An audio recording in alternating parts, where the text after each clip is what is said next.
Cerita dimulakan dengan menunjukkan Sarada dengan muka yang tidak berpuas hati berdiri di hadapan bilik Hokage.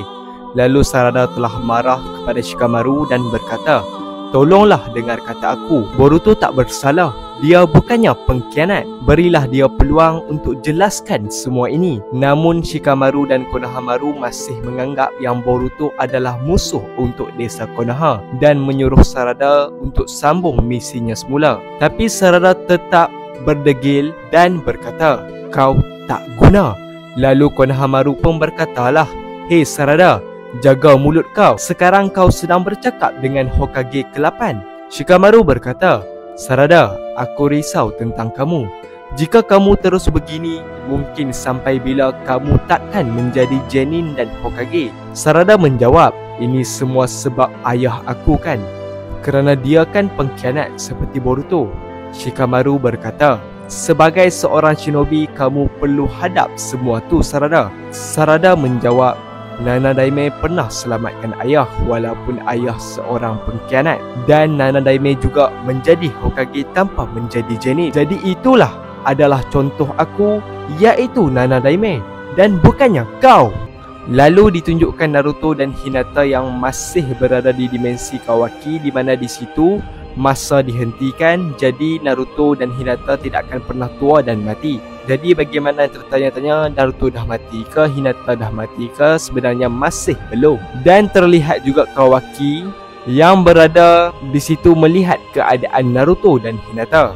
Kemudian ditunjukkan Sarada dan Sumire yang berjalan bersama untuk bertemu Eda dan Daimon. Dan mereka juga ada berboraklah berkenaan kekuatan Eda, Omnipotence, di mana kekuatan itu sangat luar biasa sehinggakan takdir Boruto dan Kawaki telah bertukar. Di hadapan Eda berkata, Omnipotence merupakan Shinkotsu yang datang dari Otsutsuki, di mana ia adalah kemampuan yang mengubah takdir seseorang, sejarah seseorang dan pemikiran semua orang terhadap apa perkara yang diinginkan. Dan bagi yang masih belum tahu, kemampuan ini digunakan kepada Boruto dan Kawaki, di mana sekarang Boruto dianggap musuh dan Kawaki sebaliknya dianggap Uzumaki Kawaki. Kiranya takdir mereka ni bertukar antara satu sama lain lah. Dan kerana keadaan itu, efek kemampuan itu telah memberi kesan kepada seluruh penduduk dunia shinobi kecuali orang-orang tertentu sahaja yang tak kena. Jadi disebabkan itulah kita dapat lihat ramai yang percaya Boruto adalah jahat dan Kawaki yang baik. Lalu Sarada pun ada tanyalah, adakah ada cara lain untuk memulihkan keadaan seperti asal? Eda menjawab, "Tidak Sarada, kerana kamu berdua yakinkah yang jika kamu berdua masih mempunyai ingatan jika masa diulang sekali lagi?" Dan Eda pun ada berkatalah yang kemampuan Omnipotence ini hanya berkesan kepada orang yang tidak terkena dengan kemampuan daya pikat Eda sahaja. Jadi kerana itu, Daimon yang merupakan ahli keluarganya dan Otsutsuki lain tidak akan terkena dengan kemampuan ini. Namun Shikamaru juga telah berkata pada Sumire melalui telepati untuk berjaga-jaga, kerana sekiranya Daimon tahu yang Sarada mampu membunuh Eda, mungkin Sarada terlebih dahulu akan dibunuh oleh Daimon. Kemudian babak berpindah dengan menunjukkan Mitsuki yang berada dengan Kawaki. Mitsuki berkata, "Aku akan bunuh Boruto kerana dia akan cuba bunuh kau, Kawaki. Tapi Boruto juga nampaknya mempunyai kemampuan padamkan cakra seperti kau, Kawaki." Kawaki menjawab, "Tenang Mitsuki, Boruto takkan dapat lepas dari pandangan aku. Walaupun tim sensorik tidak dapat mengesan keberadaannya, sekali dia jejak di Konoha ini, aku sendiri akan hentikannya." Mitsuki berkata, "Aku hanya nak bunuh Boruto.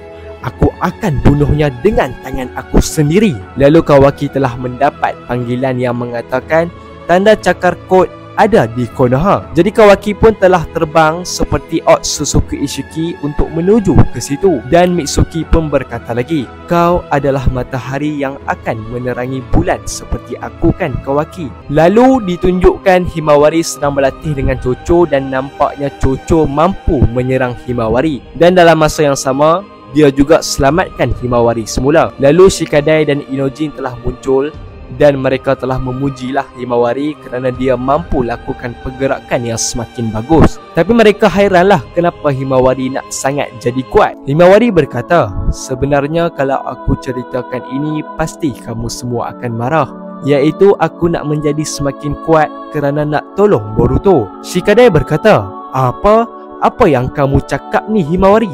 Jangan bergurau di sini. Himawari menjawab, maaf, ini memang sangat mengejutkan, tapi ingatan aku tentang Boruto masih dalam diriku dan ia tak sama dengan orang lain. Shikadai berkata, tapi dia dah bunuh ayah kau, Himawari. Himawari menjawab, aku fikir itu salah kerana dialah orang yang nak selamatkan ayah aku. Dia adalah orang yang baik. Sekarang mesti Boruto berada dalam masalah yang besar kan?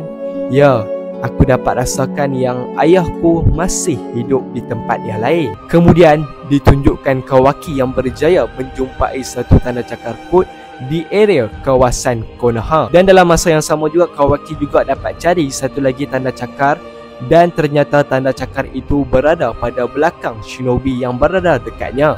Jadi kerana keadaan seperti itu, Shikamaru mulalah menyuruh semua pengawal desa Konoha dan shinobi yang lain untuk berkumpul di tengah desa. Kerana jika kod muncul dari salah satu tanda cakar yang ada pada shinobi-shinobi ini, Kawaki dapat menyelesaikannya dengan lebih mudah. Tidak lama dari itu, secara tiba-tiba satu tentera kod telah pun muncul dari satu tanda cakar di tubuh salah satu shinobi. Dan dalam masa yang sama, Shikamaru juga mendapat laporan dari shinobi yang lain di mana tentera kod itu juga muncul di kawasan yang lain. Di satu kawasan sebelum sempat tentera kod itu menyerang orang-orang di situ, dengan pantas Kawaki telah pun tiba dan berikan satu tumbukan pada tentera kod itu. Dan di kawasan lain pula, Sarada juga telah tiba dan menendang tentera kod yang ada di hadapannya. Tapi perkara yang lebih mengejutkan telah berlaku di mana tentera kod itu menjadi semakin ramai kerana ia muncul dari tanda cakar yang ada pada tubuh mereka sendiri. Dan beberapa minit setelah itu,